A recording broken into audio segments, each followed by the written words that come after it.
don't know. I think so. There's some like general things that couples come to us about, right? Like it's like, oh, I want to add this in because this is a place where we met, or this is a place that we got engaged at, or this is our our first date. Like there's things that are definitely like from their story that they bring into the fold, and maybe that's something as small as like we met at a dive bar and we want to like add something to our end of the night or after party that feels very divey because it was like it was a whole piece, well, I have a client right now. They went to Indiana. And I'm not big sports or anything, but I guess Indiana won some big football tournament. Go Sports! They did something. They did something big earlier this year, and during their late night food, the servers are going to wear the red and white pinstripe aprons and have IU hats on, and the song's going to be playing, and their cool. Late night's going to be passed. Super cute. Yeah. So like just like little tidbits like that. Yeah. Sometimes it's obviously for someone who doesn't design every day and doesn't do this, it's sometimes hard for our couples to come to us knowing what they want and or not just going to Pinterest and be like, oh, this wedding is pretty, I think I want this, which is fine. Totally. And it's okay for them to not know. And sometimes it's actually easier to work backwards. Yeah. I'm like, tell me what you don't like. Yes. Do you hate the color blue? Yeah. Great. Okay, well, let's take that out of the color palette, right? Like that's like work backwards sometimes because it's okay. Yes. I remember when I renovated my home, I did not realize how many decisions you make. It's like there's like molding on molding on molding that you're deciding the third level of molding underneath your cabinetry, and I'm like, you would never think you had to decide. No, I had to decide that. I just thought they came with the molding on it. Oh my goodness. And it's one of those things that it's like when you take a step back, everything felt very cohesive, but when you're like in the details, you're like, oh my gosh, I have to think about the molding of the molding of the molding, and your brain starts to spin, and that's our couples in this world, right? Exactly. And I mean, a house is, you're really committing it for the long haul. But in event design, they are coming from, a lot of our couples are in the medical field or lawyers and doctors. And, they're not in a creative design space. Their heads are, very logical, very statistical. Yeah. So when they're coming into this space, they're like, I don't even know where to start. Well, and it's easy for us to look at a swatch and a chair and know where you're planning and envision what it could look like. Our couples, 1,000% not. No, they're like, I'm supposed to choose by this little and I don't blame them, because how would they be able to visualize everything? I mean, everyone is a very visual learner, myself included. So how can we help them kind of see that?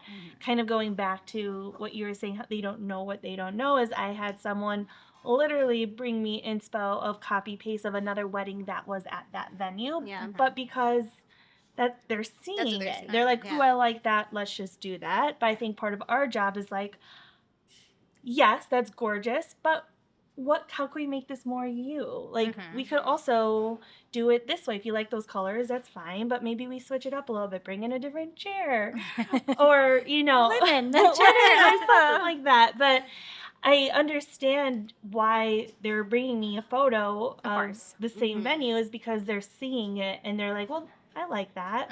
Why not? Yeah. And I think too, it should be inspiration, right? It should inspire you to create something similar to it. It is not copy paste. Exactly. And I think how we help with the visual, right? Like there's floral samples, and there's, we take you to linen companies, and you're playing and seeing not just swatches, like bigger fabrics, and really understanding what you do like. So we are helping actually visualize it from those different meetings and things like that. So that's a big thing. And I think our design decks really help with that too.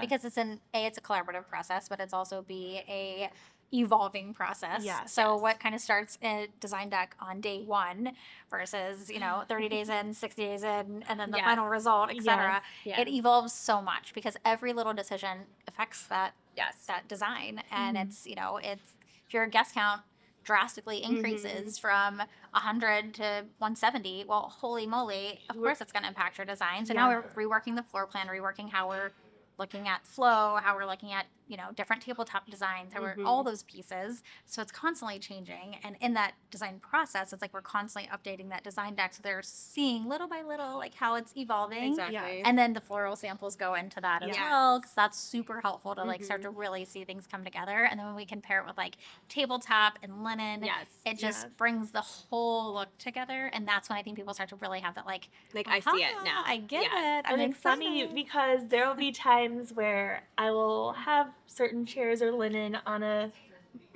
design deck, and of course, when we're going through it, and no one's gonna hurt our feelings. Like, this is your day, not ours. So we always say, be honest, and they'll be like, oh, I don't really like this. It's not that great.